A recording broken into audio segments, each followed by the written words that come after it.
This isn't typical California weather, but you know what? We got a gloomy state. But bright days are ahead, just like the weather, so with the political climate. If we can get people like Ron DeSantis elected to represent our nation.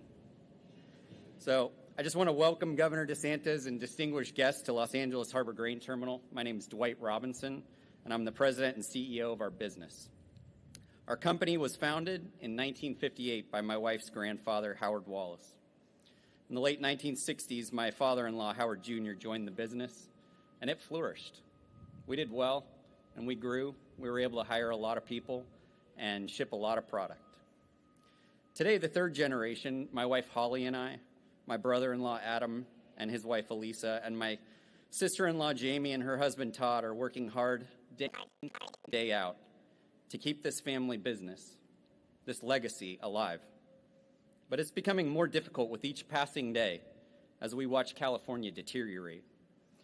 Here at LA Grain, we employ 85 people, and every year we physically load and export 20,000 of these ocean containers, containing about 1 billion pounds of U.S. agricultural product that's grown in the heartland of America and shipped around the world to developing nations that need food to eat, protein in their diets, and that's what we do.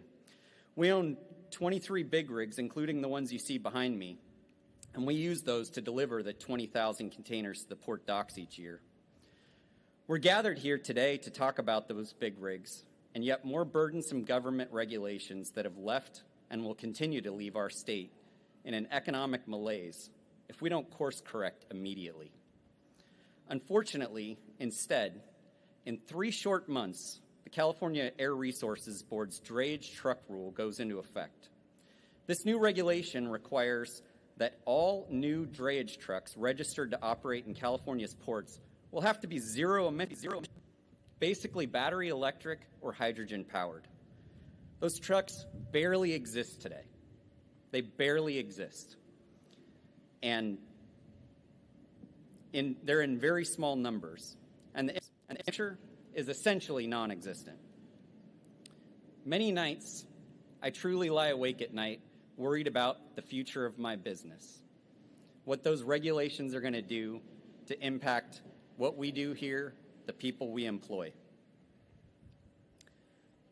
Will my employees be able to provide for their family? Will more progressive regulations eliminate their jobs by pushing our customers to ship their products from other parts of the country, or worse yet, from other parts of the world? I know a thing or two about this topic because in addition to running this business, I've been a city councilman and a mayor. And more pertinent to today's discussion, I was elected to our region's Air Quality Management District Board and served from 2016 to 2020.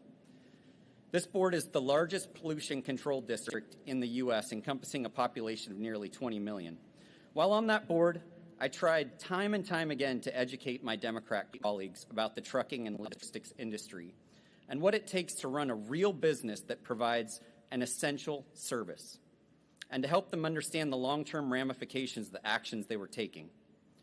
More times than not, my words didn't resonate because they did nothing more than regurgitate the progressive talking points.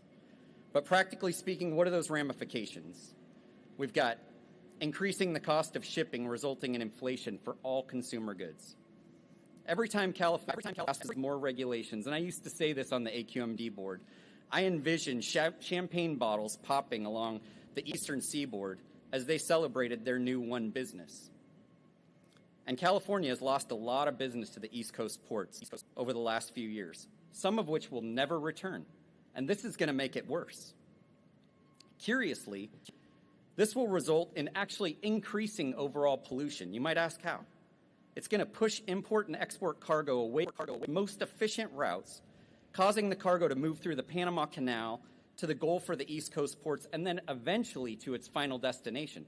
It's going to result in more miles traveled, which results in more pollution. I tried to get my colleagues to see this, and they just wouldn't.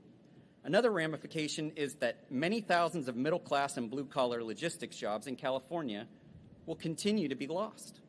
My motto has always been that we need to continue to be good stewards of the environment while also protecting and growing middle-class jobs and small business. That used to be a reasonable position held by people on both sides of the aisle, but not anymore. For all those people who think you can't reduce emissions without eliminating diesel trucks, I say hogwash. It's absolutely ridiculous. The Port of LA and the Port of Long Beach, along with the trucking industry, have been doing just that. The Port of LA just released numbers 3 weeks ago showing that still, while using diesel trucks, we were able to reduce diesel particulate matter by 88% compared to the 2015 baseline year that they base everything off of. The nitrogen oxide levels were down 62% and the sulfur oxide levels were down 97%. So we're already making impacts, and we just need to continue to focus on that. But instead what we have is a rule that's going to put some of us out of business. It's going to raise costs for everything that we're buying, and it's going to put some of my employees on the unemployment line. And that's exactly why I'm glad that the governor's here today. I truly feel that my state doesn't care about my business or the people I employ. This should make me angry, but instead, it makes me sad. I'm a fourth-generation Californian and a third-generation business owner. My governor's never visited my business, but a governor from 2,200 miles from here is here today because he cares. And for that, I'm glad. Governor DeSantis, I was hoping you would run for president long before you announced, because I know that you're with us. You will stand up and fight for small business and blue-collar workers, not the crony capitalist corporations and organizations that are seeking to use government and regulations for their own self-interest. It's an honor to have you visit us today, and I'm proud to introduce Governor Ron DeSantis. Thanks.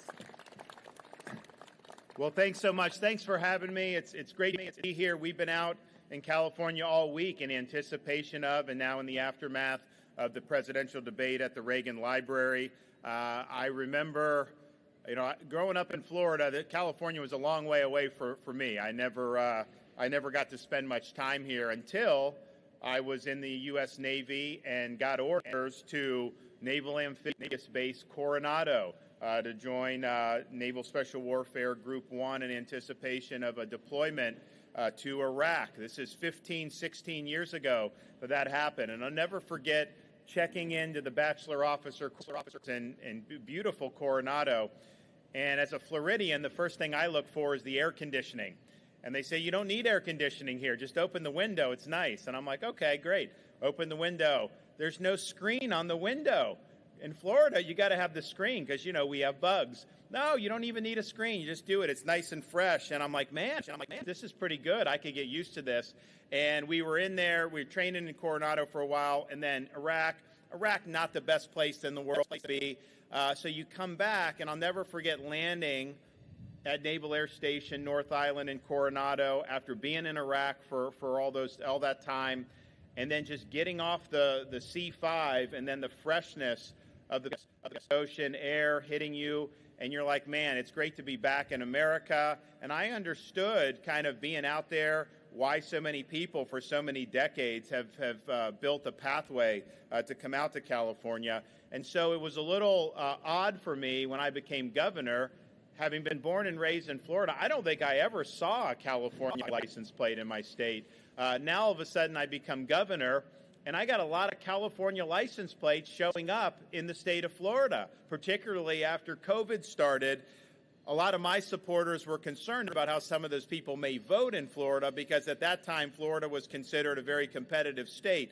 Now it's not because of all the good things we've done, but at the time there was concern. But what it was a lot of those folks had been driven, some of it by the COVID insanity that was going on in California, some of it by the education, locking kids out of school, some of it crime and how criminals are not held accountable the way that they need to, taxes and other things, business climate. But we've now been able to have a lot of people move from San Francisco, move from Los Angeles, move from San Diego to different parts of Florida. So they've been able to tell me some of the things, that they've done.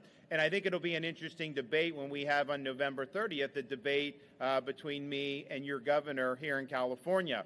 I think it'll be instructive, not necessarily about which state's better, because I think people have voted with their feet on that, But as I see the things that are being done in California, this is basically the petri dish for leftism in this country. So whatever Biden's doing, he's a few years behind what they're doing here in California. So I think the things that are doing, like this diesel truck mandate, EV, all that is absolutely going to be done nationally, and I know they're working together on that. So it's really about the future of the country. I think the country's going into a state of decline now. We need to reverse that decline, and the success we've had in Florida shows a model for American revival, and that's exactly why I'm running for president. I want to just give my support to the truckers and the trucking industry. It's something that's very important to us in Florida. When I became governor, we had about 350 truckers, or excuse me, probably about 600 truckers that we would produce through our training programs every year. Now, through a lot of the investments we've made, we're producing 3,500 new truckers every year in the state of Florida. That is important for the economy. You doing your daily thing. A lot of times people don't appreciate how integral these truckers are to our standard of living and our way of life. I know when you had interruptions here, people started to feel that, and that's real. And we need to make sure that this is a vibrant industry going forward, and that means providing people with the pathways to be able to go in. It's not an easy job, but you do have an opportunity to make some pretty good money now. But it's very, very important for a strong supply chain. And in Florida, we're proud of the ports. Yes, some of the business that's left California has actually come to some of Florida's ports. I know we had a big company out of Singapore, I think left Long Beach, I think they did, and they came to Jacksport in Jacksonville, Florida. So we're proud of that, but we know to get those ports to where they need to be, you've got to have strong trucking, and it's important. It also goes into the costs and the inflation that you're having to contend with. Right now, grocery costs are probably double than what they were just 4 or 5 years ago. Things that we used to take for granted are now becoming out of reach. And these are people, you're working hard, you're just trying to raise families, and you get stuck with these big bills. Buying a new home with interest rates at 8%, good luck with that. Our housing market's in big trouble because of that. Even purchasing new cars, the price of cars are up 70% in the last 4 or 5 years. These mandates are going to make those costs go up even more. So you have people that are imposing policies in Washington that are making you pay the bill. They're not paying the bill for it. They just keep doing it. And this is behavior that really started with the COVID lockdowns in 2020, the trillions of dollars that were spent. Of course that's going to cause inflation. And that's both parties, Republicans and Democrats, that have had a hand in that. And this is making it very, very difficult for people. And if we as a country, if you can't work hard and succeed, raise family, realize the American dream, if it doesn't work for people that are doing everything right, this country is not going to succeed. And so we need to fix that. And my goal as president, what I pledge to do as president, is to restore that American dream for people all throughout this country. How do you do it? How do you give relief to people who are suffering under these higher prices? There's a number of things we're going to do, but one of the things we're going to do, and it's maybe the closest thing to a silver bullet that we have, is we need to make this country energy dominant.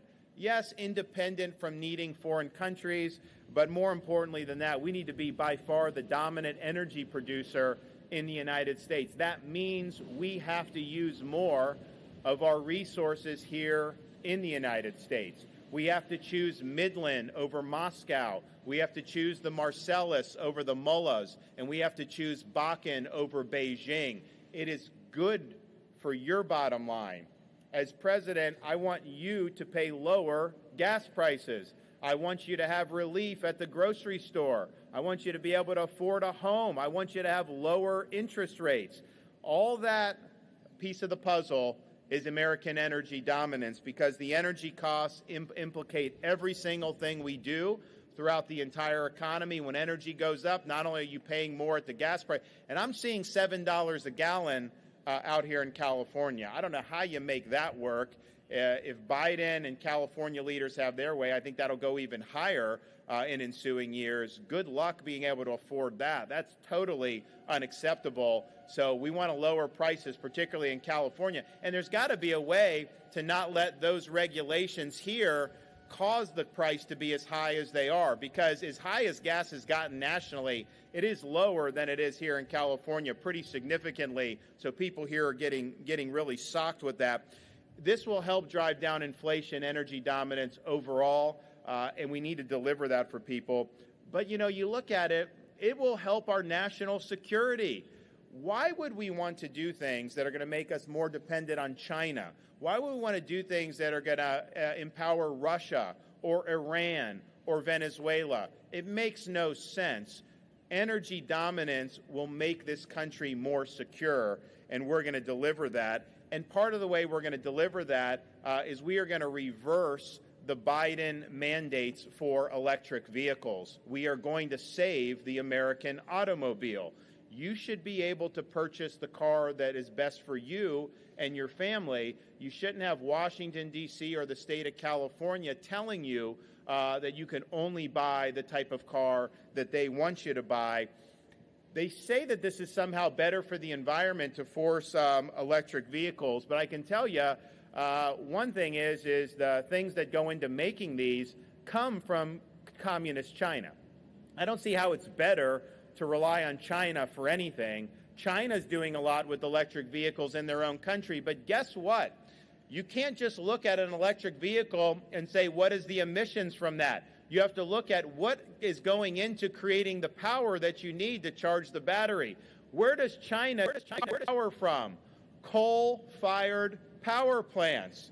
They're putting two new coal plants come online in China every week. What is cleaner, American oil and gas or Chinese coal plants? So yes, they're going to have EVs, but you got to count all the coal that's burned to be able to power their electric grids. And I think the people that are imposing these mandates are not honest with people about the true environmental cost that goes into the mandate. So we don't want to be dependent on China. We want to be able to do our own fuel here with traditional American automobiles. But you know what? If you want an EV, man, knock yourself out. It is a free country, and that's your right to be able to do that if you want that. I do think that these mandates are going to cost Americans a lot more to be able to afford to purchase a car. And we've already seen when COVID hit, you had the supply chain interruptions, and then you've had the inflation since then. It's made purchasing a car for families almost cost prohibitive in many instances. These mandates are going to make that worse.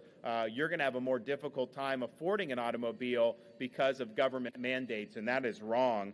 Now, I know California has done even more draconian mandates with respect to electric vehicles. What I don't understand is when they announced that, I think it was earlier this year, they announced the way forward there. Eventually, all new cars produced in or sold in California have to be EV. You're not even going to be able to buy a traditional automobile. I noticed that a couple days after that, there was a message now to current EV owners saying not to be charging your EV because of stress on the power grid. You have rolling blackouts here. You have problems delivering reliable energy as it is. How are you going to be able to add millions and millions of new EVs on the road using the power grid under your current infrastructure? It's going to be a huge, huge problem, and that's the case nationally, too, with what Biden wants to do. We don't have the grid capability to be able to do it. So is the future of America rolling blackouts, not having reliable energy? I can tell you this, as governor of Florida, we have to deal with natural disasters. We understand that hurricanes can come, and we just had one a few weeks ago with Hurricane Idalia. One of the things you have to do in those circumstances, and we stage people before the storm, we devote a lot of resources to be able to rapidly restore power for people so that people could get back on their feet. When you need to restore power, I'm not able to do that with windmills. I'm not able to do that with solar. I need oil and gas to be able to do that. I need reliable energy. And these mandates are putting us in a situation where we don't have adequate, reliable energy to be able to meet the needs that this is going to do. So we will take action as president to give Americans relief from that. And so we're here now with the trucks because Biden has worked with your governor to do these electric mandates on these big rigs. And if you look at the big rigs, this is not something that is designed to be an electric vehicle. I mean, these things are designed to run on the diesel, and that's what they need. Ports like Long Beach, I think very soon, all the new sales for big rigs are going to need to be electric. What does that mean for you? Well, all of that EV is going to make all these trucks much more expensive. Do you think that the companies are just going to eat that cost? No, they're going to pass it on to consumers in the form of higher prices for the goods that they're transporting. How reliable will big rigs be that are electric vehicles? Well, I think they get about a radius of 100 miles on a single charge. Then they got to find a place to charge. It takes a long time to be able to charge it again. How is that going to help efficiency? How is that going to help these ports get the most out of what they can do? It's not going to do that. It's going to interrupt the supply chain. It's going to make it more difficult to be able to do businesses. And we saw what happens when the supply chain is exacerbated. This will basically be baking in supply chain problems as a permanent feature of the American economy. That is wrong. That is bad for Americans, and it's bad for our economy. So we are going to provide relief as president. We need to be smart about this. We need to embrace innovation. We need to embrace consumer choice. We should not be embracing mandates of this kind. And if we want to reverse the economic decline our country's in, it's going to be through invigorating the private sector. It's not going to be through imposing these draconian mandates on top of the private sector. I look at the economy now and see I don't think there's been a 3 or 4 year period where people have lost more ground than they have in these last few years. Of course, it does go back to the response to COVID, goes back to the government spending, it goes back to a lot of the mandates that are being imposed. It goes back to not realizing our full energy potential here domestically. We're going to reverse all of those policies, and we're going to provide relief for the American people. In Florida, we've approached all this much different. You want to talk about reducing emissions? Florida has reduced emissions really significantly over the last 10 years. Has that been through mandates? No. What's it been through? It's been through utilizing natural gas more for the power needs of the state. It's cleaner than coal. It's something that has led to a significant reduction.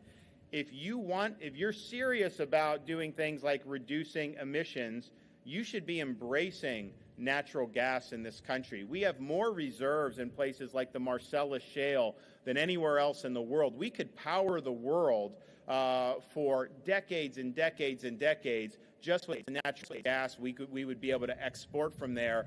The developing world would be able to get online, to be electrified in ways that would be cleaner than whatever pathway they're going. And I think Dwight made a good point. A lot of these mandates, people change behavior. Behavior shifts, capital shifts, and it usually, when there's a green mandate imposed, it usually shifts behavior to even dirtier forms of energy. When we're begging Maduro for oil or getting oil from the Saudis, do you think they do cleaner oil and gas exploration than we do in the United States? No way, not by a long shot. So a lot of those are counterproductive on their face. So we need an economic revival in this country, and that's what we're going to deliver. We also need, and I know people here in Southern California have experienced it, we have huge, huge problems because of the open southern border.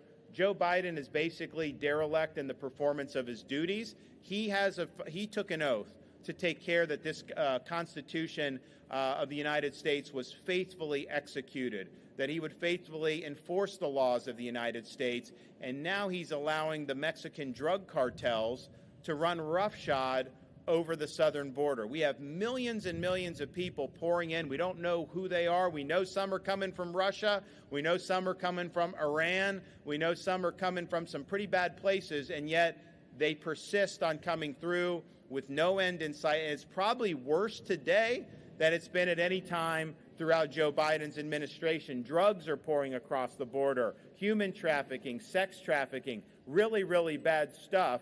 As your president, we're going to put a stop to it on day one. We're going to declare the border to be a national emergency. We are going to restore the sovereignty of this country, and we are going to lean in against the Mexican drug cartels who are responsible for killing tens of thousands of our fellow Americans through fentanyl overdose. And this is happening in communities all across the country, not just in border communities. I've met so many angel moms over the last couple years who've lost kids to fentanyl overdose. And I know that we've got issues in this country with addiction that we need to work on.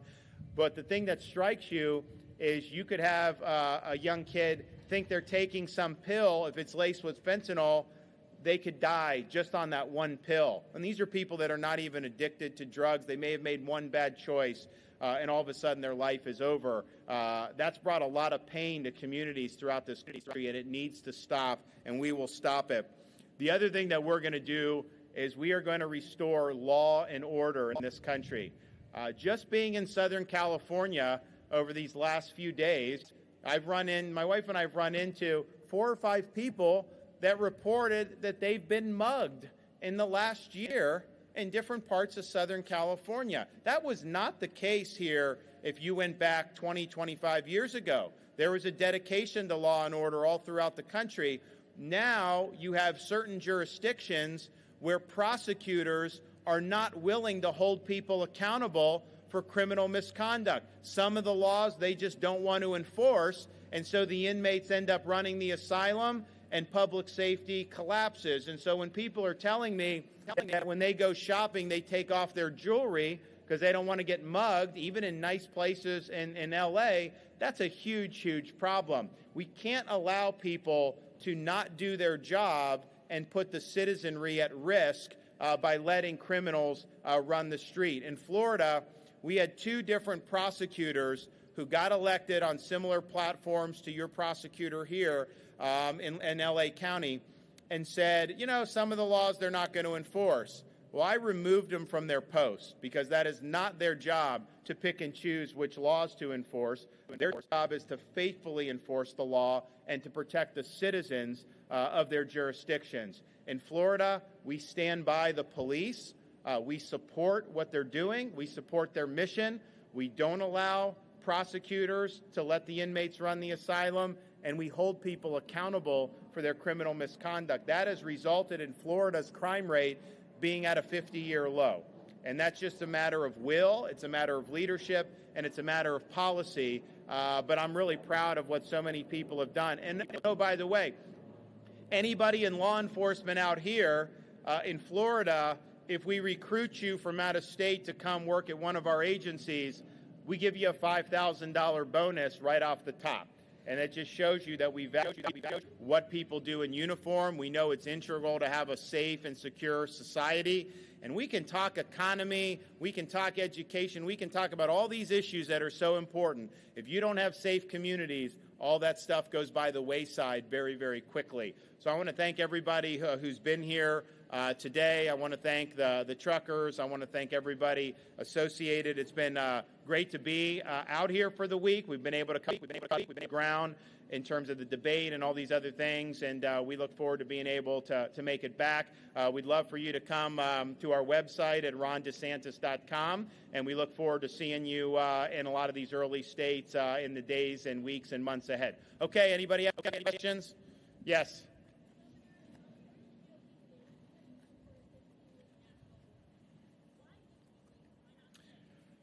So what I've said from the beginning is I'm pro-life, and I'm going to support pro-life policies. But what I've also said is, the reality is this is something that is a bottom-up thing where different states are going to approach it differently.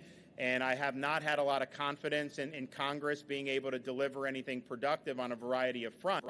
And so, my position is what it is. But at the same time, I've always said just what the reality is. And so you have Iowa, different than New Hampshire. Obviously, California is going to be much different than Texas.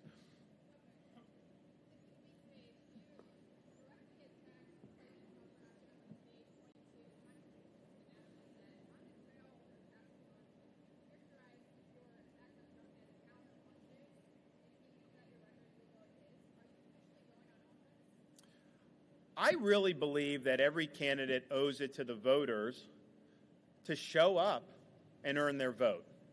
And this idea that you can take a poll the year before a primary and then disenfranchise voters by not showing up, that's wrong. You got to show up, you got to answer questions, and you got to defend your record. Republicans lost in 2018, 2020, and 2022. 2022 was probably the most favorable set of circumstances you could have running. Inflation, I mean, the country was in the wrong direction. Inflation was high. Interest rates were rising. Crime was bad in a lot of areas. The current incumbent Democrat, very unpopular. You literally just need to show up most of the time and you would pick up a lot of seats. And yet, they lost seats in the Senate, barely won in the House. And the only reason they won in the House was because New York overperformed and Florida had a red wave. We had the red wave in Florida because of leadership. So we have to go, you have to make the case to Republican voters how you're going to be able to get the job done. And I'm somebody that's proven to not only get in these big fights, to win these fights, and then to deliver strong electoral victories. I could serve for 2 terms. I don't think a lame duck president is going to cut it because we know there's so much that needs to be done. So he needs to come and he needs to defend his record. I've just, I remember going to his rallies in 2016. A lot of the things he said then, draining the swamp, Mexico paying for the border wall, eliminating the national debt, all these things he didn't do. And now he's running on a lot of the same promises he made back then. I think he owes it to come out and debate. I offered, since Sean Hannity is doing the debate between me and your governor here in California, I told Sean, let's do between me and Donald Trump on Hannity. I'm happy to do that. I think he should show up to the normal debates, but if not, we'll do it. But let's go. He's had a lot to say about me on social media over the last 9 months. Well, now we can get up there and we can make this case in person. Yep.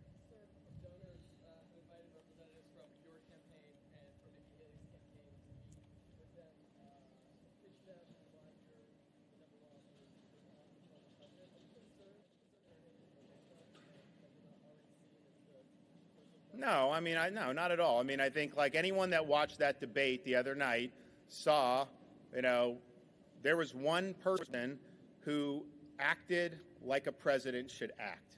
And if you look at how they were carping and all this stuff, to me, I thought it was very off-putting. And my role there was to deliver the message to the American people about how we reverse this country's decline. It was me to deliver the message to the American people that I've actually delivered. All the things they're talking about, I've delivered. You want to talk about budget? We reduced the debt in Florida since I've been governor by 25%. We cut taxes. We reduced tolls. We ran budget surpluses. You want to talk about China? We banned the purchase of land by the Chinese Communist Party in the state of Florida. You want to talk about crime?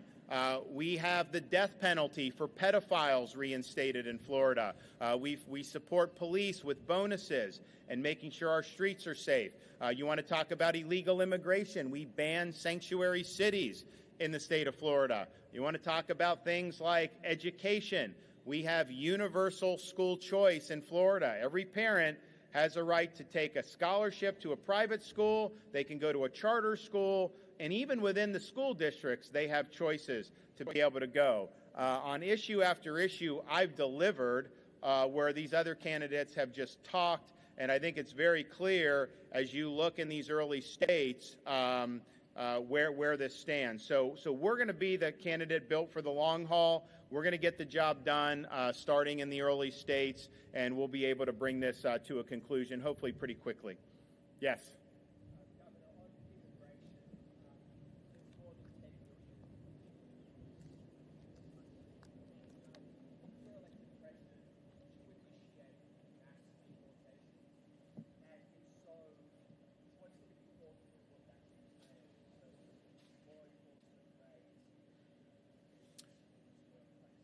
So everyone that has come illegally under Biden we got to go, they're sending back. So that's going to be the first priority. That's probably 6 or 7 million people right there. It's going to require a lot of effort. It's going to require us to lean in. But if you don't have a sanction for violating the law, I support building a wall. I support all this. You're going to continue to have it. I would note that the former president is campaigning on the same promise he made in 2016 that he didn't deliver on.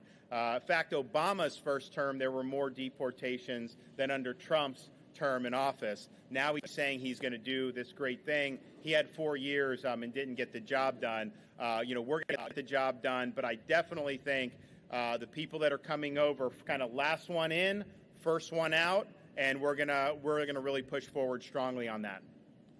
Yes.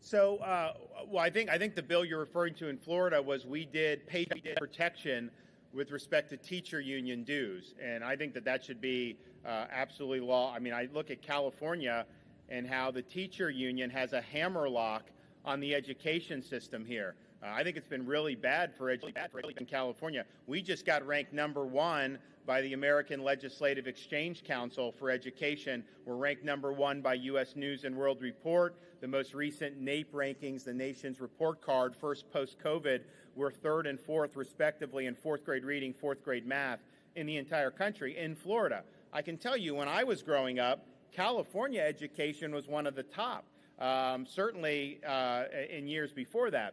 Now it's been ranked in the bottom 5. I think there's rankings where they're behind only or ahead of only like Mississippi and Louisiana.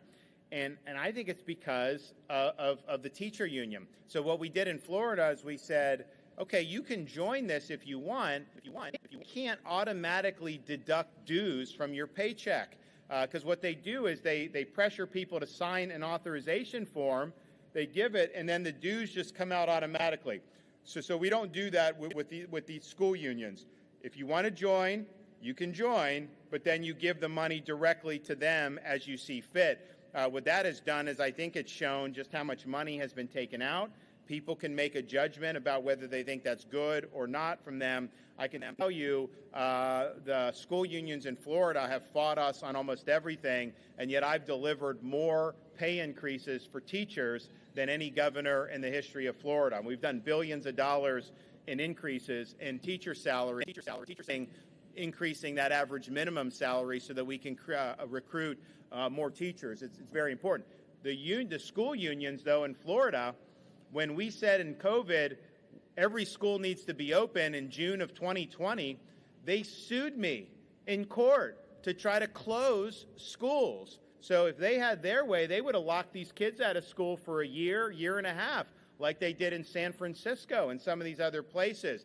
How they behaved during COVID, and especially in some of these big cities, was a disgrace. They turned their backs on all these vulnerable kids, and the thing that really galled me is you'd have some of these union leaders that would send their own kids to in-person private school because they could afford it. The people that got hammered with those school closures were low-income, working-class families, particularly in urban areas. In Florida, we stood up for those folks. We understood it was that those kids could be in school 5 days a week in person. We understood how important it was that parents had the ability to get their kids into school. I mean, when you have a single mother who's providing for the family, she can't do that and be an in-person teacher at home and homeschool. So it just didn't work. And obviously the science on it was so backwards to suggest that kids shouldn't have been in school.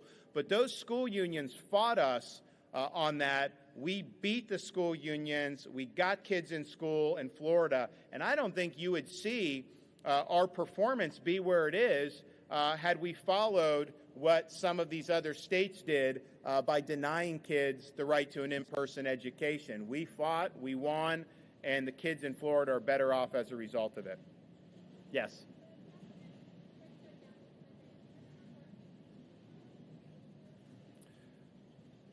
We are in a situation where what they have been doing in Washington for the last 3 or 4 years is shutting down the American dream for American families. You're paying more for everything because of their conduct with respect to borrowing, printing, and spending of money. I think they need to change conduct. I think they need to do things in a way that is not going to exacerbate the inflationary problems that we're seeing fit. So when I get in as governor or as president, I'm going to do like I did as governor, and we're going to be willing to wield the veto pen if they're spending too much money. I vetoed billions of dollars in excessive spending in Florida. I think the record for vetoes had been about $800 million in one budget when I became governor. We broke that record. We did $3.3 billion in 1 year. That was about 3% of our budget that year that we vetoed, and that's part of the reason we've run big surpluses. That's part of the reason why we have reduced our debt, our outstanding state debt, the way we have. So I think these guys need to do what they said they were going to do. They all say government's spending too much money. We know it's caused harm to each and every American. Are they going to reverse course? Are they going to get us on a more sustainable posture? In Florida, we've showed it can be done. Our budget is half the size of New York's budget. And New York has 1 million, 2, 3 million fewer people than Florida does. And yet, anytime these New Yorkers move to Florida, what they'll tell me is how easy it was to get a driver's license, how the services were good, how the roads are better, all those things. So how is it that we can provide what needs to be provided at half the budget? All you got to do is have the will to do it. So that's what I'm looking for. I'm looking for leadership to reverse the economic decline of this country, and that means they have to acknowledge the role that federal spending has played in creating the mess that we have. All right, guys, thanks so much. God bless. We'll see you soon.